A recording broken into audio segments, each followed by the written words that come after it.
এই যে top rod binding করা হয় নাই। তো এই যে যে টপ রড আছে এগুলো আপনাদের মাটাম দিয়ে দিতে হবে। এই টপ রড গুলো যদি আপনারা মাটাম না দেন তাহলে কিন্তু আপনাদের বাড়ির ক্ষতি হতে পারে। 8 ইঞ্চি মাটাম দেওয়া হয়েছে, এই মাটাম গুলো আপনাদের টপে দিয়ে দিতে হবে। কারণ এই বিম হচ্ছে গিয়া যখন বিল্ডিং এর বিম গুলো নির্মাণ হয় তখন এই বিম গুলো কলমে থেকে বের হয়ে যাওয়ার চেষ্টা করে ভূমিকম্পের সময়, এবং কি যখন লোড বহন ক্ষমতা বিল্ডিং এর বেড়ে যায়। কারণ এই বিমে আপনাদের মেন রড হোক এবং কি টপ রড হোক প্রত্যেকটা রডেই এল সিস্টেম করে মাটাম দিয়ে দিতে হবে। এই মাটাম হচ্ছে গিয়ে খুবই গুরুত্বপূর্ণ।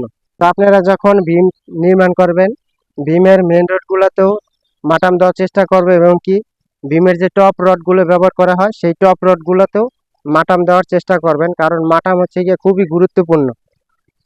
এই যে এখানে বিমের টপ রড বাইন্ডিং করা কাজ চলতেছে, এই যে এটা টপ রড, এই যে টপ রড বাইন্ডিং করা হয় নাই।